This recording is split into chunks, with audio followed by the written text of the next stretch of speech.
The FBI closed his case in 1987, calling him dead. But three hikers just found something that proves the Mountain Strangler is still hunting. The Appalachian Mountains stretch across 13 states like a giant's backbone, holding secrets in every hollow and ridge. Hundreds of remote communities dot these hills. Towns so small they barely register on maps. Places where everyone knows everyone and strangers stick out like neon signs in a coal mine. But here's the thing about small mountain towns.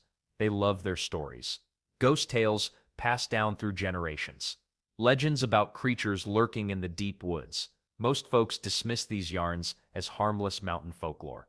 Well, that changed in the 1970s when the stories got darker, much darker. People started whispering about something different, not ghosts or mythical beasts, but something real, something human. Young women were disappearing without a trace, and those who were found weren't found alive. The mountains had always been dangerous. Mine accidents, flash floods, bears. Yet this felt different. Calculated, deliberate. Local law enforcement, they weren't exactly jumping into action. Missing persons reports from poor, rural families got filed away faster than you could say, probably just ran off to the city. Makes sense, right? These departments were stretched thin, underfunded, and frankly, many didn't see these disappearances as priority cases. Young women from struggling families were labeled as runaways before investigations even began. Then there's the geography problem. Appalachia doesn't play by normal rules. Counties blend into each other across state lines. A crime in eastern Kentucky might connect to one in western Virginia, but who's tracking that? Different states, different jurisdictions, different filing systems. It's like trying to solve a jigsaw puzzle when half the pieces are scattered across your neighbor's yard. The 1980s brought more vanishings, more bodies found in remote locations. More families left wondering what happened to their daughters, sisters, wives. The pattern became impossible to ignore, even for skeptical mountain folk who'd seen their share of tragedy. But the weird part is how the legend grew. People started connecting dots that law enforcement missed or ignored. Coffee shop conversations, church basement meetings, general store gossip sessions. Ordinary citizens were doing detective work because nobody else seemed interested in finding answers. That's when locals gave their mysterious killer a name that would stick for decades.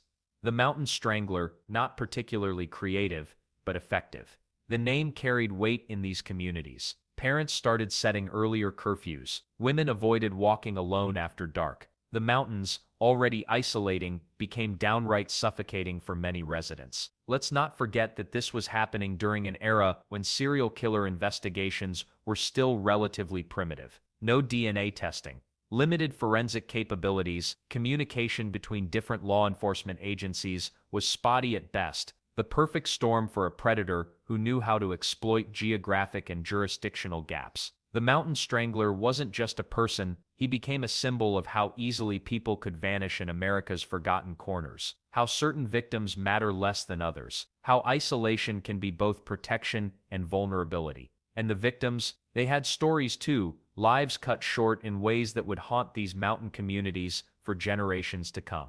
The Mountain Strangler wasn't picking victims randomly. He had a type, and unfortunately for the young women of Appalachia, they fit his deadly preferences perfectly. Most targets were between 15 and 30 years old. They lived in towns where everyone knew everyone, but help could be hours away if something went wrong. These weren't big city girls with cell phones and busy sidewalks. Well, cell phones didn't exist back then anyway. But the point stands, isolation made them vulnerable. The hunting pattern was sickeningly simple. Young women walking alone on quiet mountain roads, others waiting for rides that would never come safely. Some disappeared from bus stops where the next bus might not arrive for 3 hours. The killer seemed to know exactly when and where to strike. Between 1977 and 1983, at least 12 deaths shared the same horrifying signature: strangulation. Missing clothes, bodies dumped in remote locations where discovery might take weeks or months. The victims had names like Sarah Beth, Mary Lou, and Jennifer Ann, girls who should have grown up, gotten married, maybe moved to bigger cities for better opportunities. But here's where the story gets even more frustrating. Police departments in different counties rarely talked to each other back then. No computers linking case files, no shared databases. A murder in eastern Kentucky might never connect to a similar killing 50 miles away in West Virginia.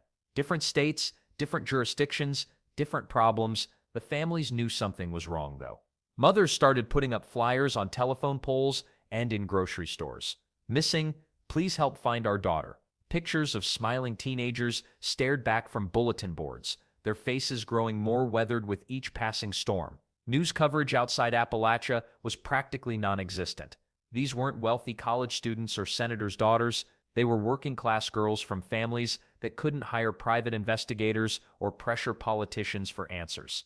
The outside world barely noticed their disappearances, much less their deaths.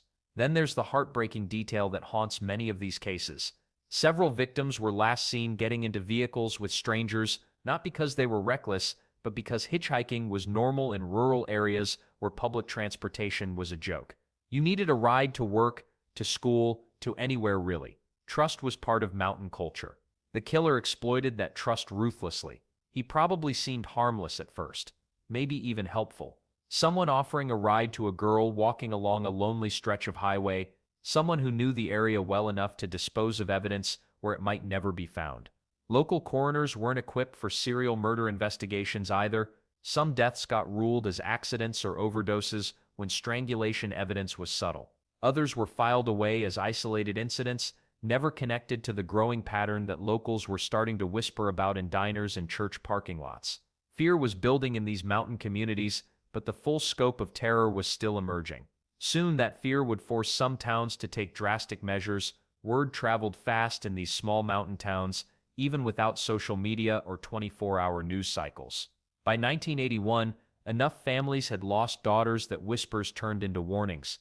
Parents started setting strict curfews. Young women stopped walking alone after dark. Some towns practically rolled up their sidewalks when the sun went down. The fear wasn't just paranoia anymore. Bodies kept turning up in the strangest places. Local hunters stumbled across remains tucked deep in wooded hollows, miles from any main road. These weren't random dump sites either. The killer seemed to know exactly where to hide his victims. Places so remote that some bodies weren't found for months. Makes you wonder how well this person knew the terrain, right? Then there's the missing items that started forming a disturbing pattern. Investigators noticed something odd at every crime scene. The victim's shoes were always gone. Jewelry too. Wedding rings, earrings, necklaces, all vanished. But here's the weird part. Wallets and purses were sometimes left behind, cash untouched. This wasn't about robbery. One detail finally gave police something concrete to work with. An elderly man driving home from church spotted a beat-up blue pickup truck parked near a hiking trail in eastern Kentucky. 3 days later, a body was discovered less than a mile from that exact spot. The same witness came forward again 2 months later. Same truck, different county. Another victim found nearby. Well, at least they had a vehicle description now. Police started mapping the disappearances and discoveries, and another pattern emerged. The Mountain Strangler wasn't picking victims randomly. Most vanished near active mining roads or logging routes, the kind of backcountry paths that connected remote communities but stayed empty for hours at a time. Someone who worked these areas would know the schedules. They'd know when trucks rolled through and when the roads sat deserted. Let's not forget the timeline here. These weren't crimes of opportunity happening every few weeks. The killer showed patience, sometimes waiting months between attacks, but when he struck, it was always in areas where he clearly felt comfortable.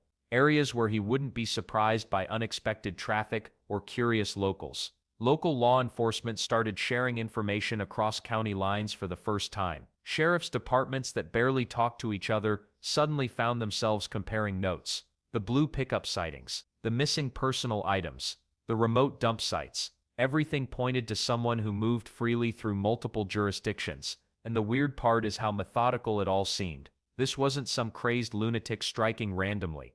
The Mountain Strangler planned his moves, studied the landscape, and knew exactly how long he had before anyone would come looking. The question that haunted every detective working the case was simple but terrifying. How long had this person been perfecting his technique? Because by 1982, the efficiency was getting scary.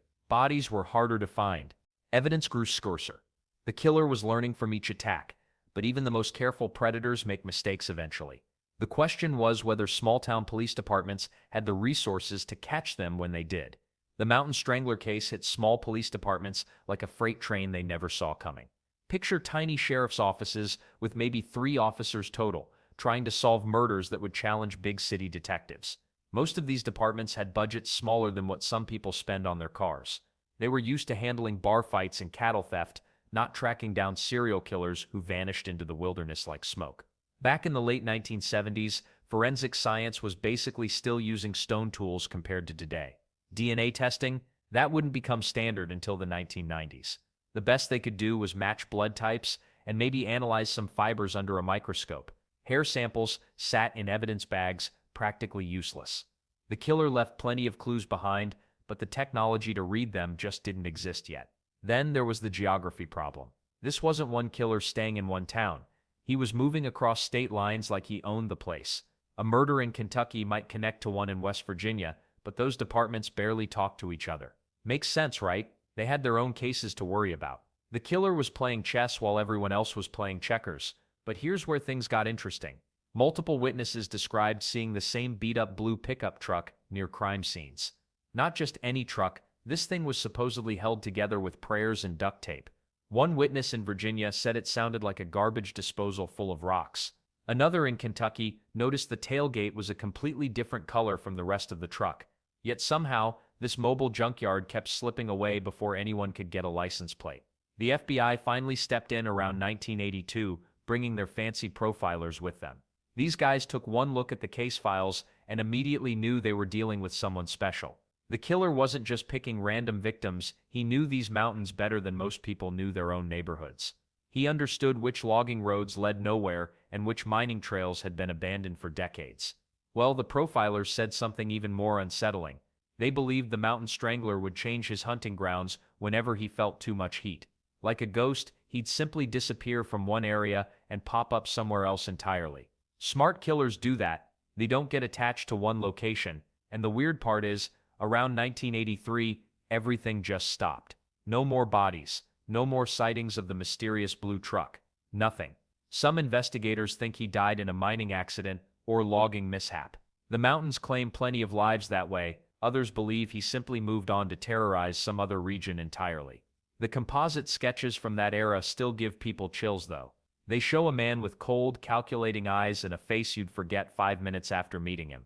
Perfectly average, perfectly forgettable, perfectly terrifying. The case officially went cold, but the fear never really died.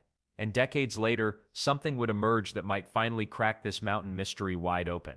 Technology changes everything, and cold cases are no exception. When Detective Sarah Mills reopened the Mountain Strangler files in 2014, she had tools her predecessors could only dream of. DNA analysis that once took months now happened in weeks. Computer databases could cross-reference evidence across state lines instantly. But here's the thing about progress. It doesn't always give you the answers you want. Mills started with a single piece of evidence from 1982. A hair strand found clutched in victim Lisa Hartley's hand. Back then, labs could barely determine if it came from a man or woman. Now, they pulled a complete DNA profile in 3 days. The results were both thrilling and frustrating. The DNA didn't match anyone in the national database. Whoever killed Lisa Hartley had never been arrested for another crime, at least not one requiring DNA collection. Well, that's assuming the killer was still alive. Let's not forget the families who never stopped fighting. Every October since 2001, relatives of the Mountain Strangler's victims gather in Charleston, West Virginia. They call it the Remembrance Walk. What started as 6 grieving mothers has grown into a movement of nearly 200 people. They carry photos, share stories, and pressure politicians for resources. Mary Beth Connor, whose daughter vanished in 1979, still organizes the event at age 78. She jokes that she's too stubborn to die before getting answers. Then there's the internet factor that nobody saw coming. Reddit communities dedicated to the Mountain Strangler case have thousands of members. Amateur sleuths share police reports, compare timelines, and analyze evidence with obsessive detail. Some of their theories sound crazy. One group insists the killer worked for a traveling carnival, but they've also uncovered connections that police missed. A forum user named Appalachian Truth discovered that 3 victims had all visited the same truck stop in different years. And the weird part is how modern technology revealed something chilling about the original investigation. When detectives digitized old case files, they found evidence that multiple suspects had been identified but never properly investigated. One man, a long-haul trucker named Dale Morrison, appeared in witness statements from 4 different crime scenes. He died in a highway accident in 1984. His truck, a battered blue pickup. Kentucky State Police reopened Morrison's file in 2018. They exhumed his body for DNA testing, hoping to finally close the case. The results came back negative. Morrison wasn't their man. Back to square one, but with better tools and renewed determination. Makes sense that Appalachian communities still talk about the Mountain Strangler, right? Parents warn teenagers about walking alone after dark. Local newspapers run anniversary stories every few years. The fear has faded, but the mystery lingers like morning fog in the hollers. Modern investigators believe they're closer than ever to solving the case. New DNA techniques can work with smaller, more degraded samples. Genetic genealogy, the same method that caught the Golden State Killer, might finally unmask Appalachia's most elusive predator. But until that day comes, the Mountain Strangler remains what he's always been, a shadow haunting the hills, a reminder that some secrets run as deep as the mountains themselves.